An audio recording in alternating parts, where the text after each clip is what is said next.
या इसके बाहर जो लोग तशरीफ रखते हैं, मेरा मौजू है ख़वातीन का लोक अदब, तहक़ीक़ और तहफ़्फ़ुज़ के मसाइल। अब तक जो गुफ्तगू हो रही थी, जैसा कि 2 दिन से हम सभी यहाँ पे मौजूद हैं, यकीनी तौर पे हम लोग अब तक तहरीरी अदब की बात कर रहे थे, लेकिन जहाँ तक मैंने जो पढ़ा है या जो मैंने महसूस किया है, मुझे ऐसा लगता है कि जो खातून का जो अदब है, जो तहरीरें हैं, ज़रा इसमें भी संभल के बोलना पड़ेगा। अभी जो मैडम शेफाली ने जो कहा, बहुत अहम नुक्ता था कि हम उसे विमेन राइटिंग कहेंगे या विमेंस राइटिंग कहें, तो यकीनी तौर पे इस पर गौर करने की ज़रूरत है, हम भी गौर करेंगे। तो अब तक जो तहरीरी अदब है ख़वातीन के हवाले से, मेरा अपना मानना है ज़ाती तौर पे, मजमूई तौर पे अगर देखा जाए तो जो लोक अदब हमारा है उसका दायरा तहरीरी अदब से कहीं ज़्यादा है, और इतना ज़्यादा है कि ज़िंदगी के हर गोशे में उसका दखल है। लोक अदब को बुनियादी तौर पे 3 तरह से हम समझ सकते हैं। मुख्तसरन हमारे तालिब इल्म भी यहाँ पे मौजूद हैं, दानिश्वर तो हैं यहाँ पे, सभी जानते हैं। लोक अदब कहते हैं, लफ्ज़ फोक के लिए यहाँ पे लोग मैंने इस्तेमाल किया है, उर्दू में अवामी हम इस्तेमाल करते हैं, लेकिन ज़्यादातर जो नाक़िदीन हैं उन्होंने लोक अदब इस्तेमाल किया है। लोक में जो देही जो रूह है, वो अवामी में लफ्ज़ में वो रूह नहीं आ पाती। इस वजह से हम सब ने ये तय किया कि नहीं, लोक अदब ज़्यादा मुनासिब लफ्ज़ है इसके लिए। लेकिन जब हम लोक लफ्ज़ कहते हैं तो उसका माना क्या है, ख़ास तौर से हमारे उर्दू या हिंदी अदब में। लोग तो हम सभी के लिए कहते हैं जो आवाम है हमारे, चाहे वो शहर में आबाद हो, चाहे वो देहात में आबाद हो। लेकिन जब हम इस्तिलाही माना लेते हैं लोग का, तो उसमें वाज़ेह तौर पे हम कहते हैं कि वो लोग जो शहर की चमक दमक, तालीम और तरबियत से दूर देही इलाकों में अपनी हज़ारों साल की जो तहज़ीबी विरसा है उसको अपने मुशाहिदे और तजर्बे के ज़रिए जिस पर अमल करते हुए सीना बसीना एक नस्ल से दूसरी नस्ल तक पहुंचाते रहते हैं, वो हमारा लोक है। और यहाँ पे लोग का लफ्ज़ी माना वो देही लोग हैं। अब इसमें एक और नुक्ता आता है कि बहुत सारे लोगों ने कहा है कि देही वो लोग जो अनपढ़ हैं, जो गंवार हैं, जो कम सवार हैं, इस नाम से भी मौसूम किया गया। लेकिन ज़ाती तौर पे मेरा मानना है कि ये दुरुस्त नहीं, क्योंकि जो 1000 साला जो हमारी तारीख है, बिलखुसूस जो तहजीब है, वो कहाँ परवान चढ़ी? देही इलाकों में परवान चढ़ी। और देही इलाकों में जो लोग मौजूद हैं उनका अपना एक मुशाहिदा है, उनका अपना एक तजर्बा है, और वही उनके इल्म का ज़रिया है। अब जो दहकानी कल्चर हम कहते हैं, उनके पास तो कभी कोई साइंस तो नहीं रहा, टेक्नोलॉजी तो नहीं रही, लेकिन वक्त की ज़रूरत के हिसाब से वो उसका इस्तेमाल करते रहे। तो जो हमारा दहकानी जो कल्चर है, जो अपने तजर्बे से कि कब बारिश होनी है, कब मौसम बदलना है, क्या इल्म नहीं है? अगर है तो फिर हम उन्हें अनपढ़ कैसे कह सकते हैं? अनपढ़ मतलब सिर्फ ये नहीं कि वो पढ़ नहीं सकते, हम उन्हें गंवार भी लफ्ज़ से मौसूल कर रहे हैं। तो गंवार कहना मेरे हिसाब से दुरुस्त नहीं है। 2-3 बातें और अहम लोक अदब के हवाले से है कि हम सभी जानते हैं कि लोक अदब का खालिक कोई एक शख्स नहीं होता, पूरा मुआशरा होता है। तो हमें ये भी समझना होगा कि जिस तहरीर की हम लोग बात कर रहे हैं, मुआशरे की तहरीर है, चाहे उसमें ख़वातीन हो, चाहे उसमें मर्द हज़रात हो। लेकिन बिलखुसूस अगर आप देखें तो ख़वातीन का जो किरदार है या जो उनकी खिदमत है, वो कहीं ज़्यादा है।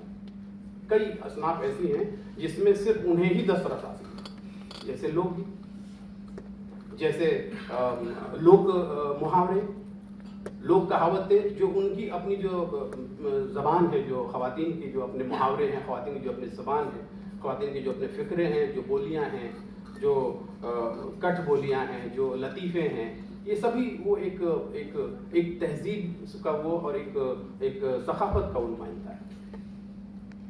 तो इनकी खिदमत को 3 तरह से हमें देखना है। ज़बान में क्या कंट्रीब्यूशन है इनका, दूसरा फ़नून में, चूँकि सिर्फ हम अदब नहीं कहेंगे, फनून कहेंगे, क्योंकि उसमें सिर्फ एक लोक अदब नहीं है, लोक कहानी भी है। दादी नानी की पूरी विरासत हमारे पास मौजूद है, जो कहानियाँ सुनाया करती थी। दास्तान गोई की पूरी रिवायत हमारे पास है, जो दास्तान गो हमारी जो उस तहजीब को आगे लेकर के जा रहे थे।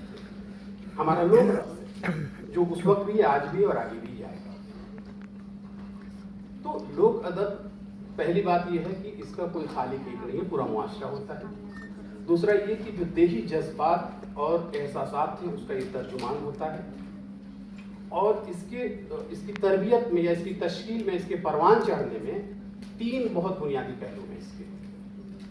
उसमें से एक है ज्योग्राफिया, खित्ता, इलाका, क्योंकि उसका पूरा असर होता है। अगर हम किसी एक ऐसे इलाके में जाते हैं जो ठंड का इलाका है, तो उसका रहन सहन, लिबास, जेवरात, खान पान, खुर्दनों सब बदल जाते हैं।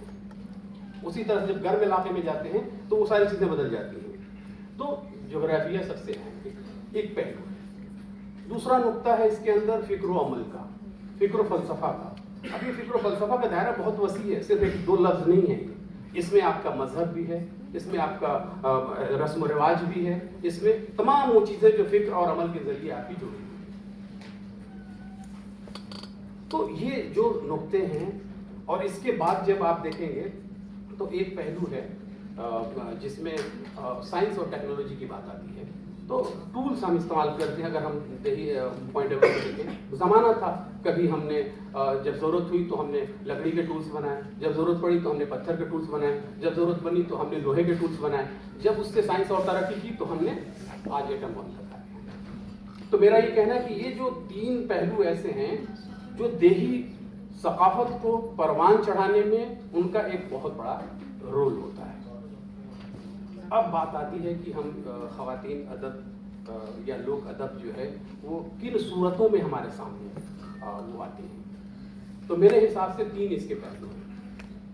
पहला, ज़बानी, हम सभी जानते हैं, तहरीरी शक्लें, एक ऐसा अदब जिसका कोई ज़बान ना हो, तो ज़बानी अदब है। यानी एक ज़बानी अदब जो सीना बसीना, नस्ल दर नस्ल मुंतकिल होता रहेगा।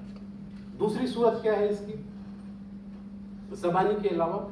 इसके अलावा एक ये सूरत है कि हम में से आप जैसे लोग, बहुत सारे लोगों ने इसको जमा किया, उन्होंने बहुत मेहनत की। इसकी ज़रूरत है जो मौजूद आपने दिया था, तहक़ीक़ और तहफ़्फ़ुज़ के मसाइल, ये सबसे अहम पहलू जो आखिर में बहुत लोगों ने जमा किया। लोकगीत उत्तर प्रदेश के, ढोलक के, दक्कन के, इस तरह के न जाने बहुत सारे लोगों ने अलग अलग खित्ते को सामने रख करके काम किया। तो हमारे पास लोक अदब का एक वो सरमाया मौजूद है जिसको हमने जमा करके उसे तहरीरी इशारती शक्ल में हम उसे जमा कर ले, किताबी शक्ल में हमारे पास मौजूद है। तीसरी एक और शक्ल है, जो हमारा अदब है, खालिस अदब, उसमें लोक अदब के अनासिर मौजूद हैं। हमारे तहरीक का वो भी एक मरहला है, जैसे आपके मरसिया, मसनवी, जो मंजूम दास्तानें, ये तमाम चीज़ें जो हैं उसमें आप अगर हम गहराई में जाएं तो जो लोक अदब के एलिमेंट्स हैं, जो अनासिर हैं, जिसको हम लोक अदब कहते हैं, वो चीज़ें उसमें आपको मिलेंगी। एलिमेंट्स पे तो हम लोगों ने बात नहीं की, लेकिन यह है कि जो भी लोक अदब को समझते हैं वो सारी चीज़ें उसमें मौजूद हैं, उसके जो अनासिर हैं वहाँ पे आपको देखे जा सकते हैं। अब जैसे दक्कन की कोई एक मसनवी ले लीजिए। अब जो लोक कल्चर है, जो लोग अनासिर हैं कल्चर के, वो तमाम चीज़ें वहाँ रिफ्लेक्ट करेंगी, चाहे वो मुहावरे की शक्ल में हो, चाहे वो किसी और शक्ल में हो, चाहे वो फिक्रे की शक्ल में हो, चाहे वो शायरी की शक्ल में हो, वो कहीं ना कहीं उसके अनासिर मौजूद होंगे। तो ये 3 तरह से हमें ये चीज़ें दस्तयाब होती हैं। अब मसला आता है कि ख़वातीन का लोक अदब क्या है, क्योंकि लोक अदब को अब तक तो हम लोक अदब के तौर पे देख रहे थे, लेकिन ये मौका आया कि हम इसको ख़वातीन के तौर पे भी देखें कि क्या उनका कंट्रीब्यूशन है। तो मैंने जब इसमें गहराई से चीज़ों को देखने की कोशिश की तो मुझे ऐसा लगा कि 3 मैदान ऐसा है जिसमें इनका बहुत बड़ा कंट्रीब्यूशन है। एक है गायकी। अब गायकी का जो भी फॉर्म हो, चाहे वो लोकगीत के फॉर्म में हो, वो चाहे चार वैद के फॉर्म में, चार वैद तो खैर ठीक है, उसका एक अपना एक तारीखी पसंद है, और भी जो गीतें अलग अलग मौज़ूआत पे मबनी जो गीतें हैं, चाहे बारहमासा हो, चाहे वो कजरी हो, कुछ भी हो, गायकी में इनका बड़ा कंट्रीब्यूशन है। और बिलखसूस कह सकते हैं कि लोकगीत तो इन्हीं की देन है। अगरचे के कुछ इलाकाई गीत होते हैं جس کو مرد حضرات گاتے ہیں اور علاقائی اس کی تشخص ہے، لیکن میں اس لوک گیت کی بات کر رہا ہوں جو عام گھروں میں گائے جاتے ہیں، بچے کی پیدائش سے لے کر کے شادی بیاہ سے لے کر کے آخر تک۔ تو ایک تو لوک گیت کا معاملہ ہے، دوسرا سب سے جو ان کا بڑا کنٹریبیوشن ہے جو زبان ہے۔ لوک ادب میں جو ہم جس زبان کی بات کر رہے ہیں اردو کی، یا اگر ہم ہندی کی بھی بات کریں تو خالص اردو ہندی کبھی لوک ادب میں نہیں رہی، اس کے اوپر علاقائی بولی کا اثر رہا۔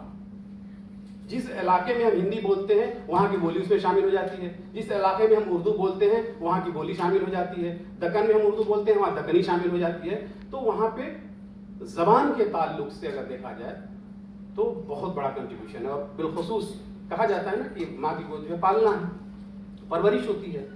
تو جب اس سے بچے کی تربیت تھوڑے کرتی ہے، ماں تو پوری تہذیب کی تربیت کرتی ہے، پورے کلچر کی تربیت کرتی ہے، پورے رہن سہن کی تربیت کرتی ہے، آداب و اعتبار، خورد و نوش، جو بھی چیزیں ہیں، لباس، یہ ساری چیزیں اس تربیت کا حصہ ہیں۔ صنعت بھی اس میں ہے، چھوٹے چھوٹے جو لوگ علاقائی سطح پہ جو چیزیں مقبول ہو گئی ہیں، جو لوگ کا حصہ ہیں، کس نے بنایا؟ تو ایک تو میں نے کہا کہ زبان کے حوالے سے ان کا بہت بڑا کنٹریبیوشن ہے، جس میں آپ کے سارے محاورے آ جائیں گے، کہاوتیں آ جائیں گی، ضرب الامثال، یہ ساری چیزیں آ جائیں گی، یعنی زبان کو بھی انہوں نے پروموٹ کیا۔ اب اس کے علاوہ جو تیسرا جو سب سے اہم ہے، میں خالص فوکس کروں گا کہ انہوں نے لوک تہذیب کو بھی بہت زیادہ فروغ دیا۔ کلچر کا جو ڈیفینیشن ہے ہم سبھی جانتے ہیں، ثقافت، ثقافت و تہذیب، تہذیب کے تمدن، لیکن ہم ثقافت تک محدود ہیں لوگ کے حوالے سے، ہم تہذیب تک نہیں جاتے۔ اگرچہ کہ ہمارے یہاں کلچر کے لیے دو لفظ تہذیب اور ثقافت موجود ہے، لیکن یہاں پہ ہم ثقافت تک محدود ہیں لوک ادب کے حوالے سے، وہ الگ بحث ہوگی جب وہ تہذیب کی بات ہے۔ تو انہوں نے جو لوک کلچر، اب لوک کلچر میں جو رسوم ہوتے ہیں، اب آپ دیکھیے کہ وراثت میں ملی ہوئی ہیں کہ اب اگلے مہینے جو ہے وہ فلاں پیر کا یہ ہونا ہے، فاتحہ ہونا ہے، تو اگلے مہینے میں فلاں جو ہے وہ پوجا کرنا ہے، فلاں میں عبادت ہے، مطلب ایک الگ الگ پورے رسوم ہمارے جو مذہب سے جن کا تعلق ہے۔ مذہب اور تہذیب دو الگ الگ چیزیں ہیں، لیکن دونوں ایک دوسرے کو متاثر کرتے ہیں، ہم بالکل آئسولیٹ کر کے نہیں دیکھ سکتے، کیونکہ مذہبی بہت سارے رسوم ہیں جو وراثت میں ملی ہیں، ہم نے کہیں پڑھا نہیں، لیکن ہم جانتے ہیں کہ اب یہ ایسے کرنا ہے، ویسے کرنا ہے، ایسے عمل کرنا ہے، جو مذہبی ہمارے رسوم ہیں، جو ہمارے دیہی علاقوں میں وہ رائج ہیں۔ اس کے بعد مذہبی رسوم کے علاوہ جو کلچر کی جو ہم نے بات کی، اب کلچر تو ایک چیز ہے، کلچر میں آپ کے جتنے بھی رسومات ہیں، اور رسومات کا ایک محدود کوئی دائرہ نہیں ہے، بہت وسیع دائرہ ہے۔ وہ رسومات جن کو خواتین نے گھروں میں آنے والی نسل تک پہنچایا، جو تحریری شکل موجود نہیں ہے، لیکن ہم جانتے ہیں ان چیزوں کے بارے میں۔ تو یہ تمام چیزیں ہیں، اور جو اب آخری جو مرحلہ ہے جو تحقیق اور تحفظ کا، تو ہم سبھی جانتے ہیں کہ اردو میں خاص طور سے اگر اردو کے حوالے سے بات کروں تو اردو ہندی میں تھوڑا فرق ہے۔ ہندی کی جو جڑیں ہیں وہ سنسکرت سے جا کے ملتی ہیں، وہاں پہ پوری روایت ہے، مہابھارت سے لے کے یہ ویداج سے لے کے اتوپدیش سے لے کر کے سکتاج سے لے کر کے بدھزم سے لے کر کے، سب ان کے پاس ایک روایت موجود ہے، اور لوگ کے لیے ایسی روایت کا ہونا ضروری ہے۔ ہمارے اردو کے ساتھ کیا مجبوری ہے کہ یہ روایت ہمارے پاس نہیں، ہم نے کیا اپنے آپ کو فارسی سے جوڑا، ہم نے اپنے آپ کو عربی سے جوڑا، تو ہمارے جو لیجنڈ تھے کیا تھے، رستم سہراب ہو گئے، یوسف عذرا ہو گئی، یا وامق عذرا ہو گئی، یا لیلا مجنو ہو گئے، اس طرح کے جو رستم اور سہراب ہو گئے، افراسیاب ہو گئے، یہ ہمارے لیجنڈ بنے، اس وجہ سے کہ عربی اور فارسی کے لیے ہماری اصطلاحات ہمارے یہاں رائج ہیں۔ تو ہماری جڑیں ان کے مقابلے میں لوک ادب میں کمزور ہیں، یہ ہمیں ماننا پڑے گا، لیکن جو مضبوط ہے اس کو صرف اور صرف خواتین نے جو لوک گیت کا حوالہ میں نے دیا، وہاں پہ ہم کسی سے کم تر نہیں ہیں، داستان کی روایت میں بھی ہم کسی سے کم تر نہیں ہیں، لیکن بہت ساری ایسی گاتھائیں ہیں جو ہمارے پاس اس طرح کی موجود نہیں ہیں۔ اب تحقیق کا معاملہ یہ ہے کہ آخری بس 2-3 منٹ میں یہ بات میں سمجھوں گا کہ تحقیق ہم نے اردو کے اندر جب ہم تحقیق کی بات کرتے ہیں تو ہم نے لوک ادب کو اس معیار کا سمجھا ہی نہیں، قابل اتنا ہی نہیں سمجھا، اسے بہت پست درجے کا سمجھا، کہا کہ تو بہت فحش ہے، اس کے اندر ریانت ہے، یہ بہت معمولی ہے، ان پڑھ لوگ ہیں، نہ لفظ کا شعور ہے، نہ شین قاف کا شعور ہے، کسی چیز کا شعور نہیں ان کو۔ ہم نے اس ادب کو بالکل نکار دیا، لیکن اتنا بڑا سرمایہ موجود ہے جس میں لوک گیت سے لے کے لوک رقص سے لے کر کے لوک ناٹک سے لے کر کے نہ جانے کتنے اس میں سرمایہ موجود ہیں جسے قلم بند کرنے کی ضرورت ہے. اور یہ بھی کہا گیا ہے کہ جس سماج کے اندر لوک ادب پر توجہ دی جائے گی وہ سماج بہت ہی توانا ہوگا, جمہوری ہوگا اور ایک محبت کا پیغام بڑھے گا, کیونکہ یہ لوک ادب ہمارے محبت کے پیغام کو بڑھانے کا ایک بہت بڑا ذریعہ رہا ہے. اس میں کبھی بھی نفرت کو کوئی جگہ نہیں رہی ہے, ہیٹ کو کوئی جگہ نہیں رہی ہے, مشترکہ تہذیب کو یہاں پہ بالکل آگے رکھا جاتا ہے. تو ہم نے تحقیق میں اس کو قابل اتنا نہیں سمجھا, لیکن ہمیں ضرورت ہے. بہت سے لوگوں نے کام کیا, میں ایسا نہیں کہتا کہ کام ہی نہیں ہوا ہے, جیسا کہ ابھی آپ کے یہاں ڈھولک کے گیت پہ اچھا کام ہوا ہے, مجید رضا صاحب نے کیا ہے, سمینا بیگم نے کیا ہے, اچھا کیا ہے, لکھنؤ کے بھی گیت پہ کام ہوا ہے. تو میں چاہتا ہوں کہ ہمارے جو طلباء ہیں جو ہمارے کلچر سینٹر سے بھی جڑے ہوئے, میری بھی کوشش ہوگی کہ ہمارے بچے فیلڈ ورک پہ جائیں اور ان محاوروں کو جمع کریں, ان کہاوتوں کو جمع کریں, ان تہذیبی فرہنگ کو جمع کریں جس کو آج ہم نہیں جانتے. اب طائفہ لفظ ہے, کتنے لوگ جانتے ہیں؟ ہمارے طالب علم تو نہیں جانتے طائفہ کیا لفظ ہے. طوائف, اس کے بعد ایک لفظ بنا طائفہ, مرد جو عورت کے لباس میں رقص کرے اسے طائفہ کہا جاتا تھا. یہ جو ہماری تہذیبی فرہنگ ہے اسے ہم نے بالکل بھلا دیا ہے.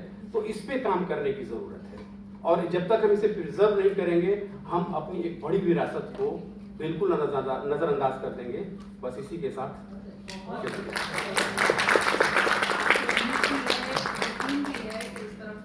دیں گے اور کام ہوگا.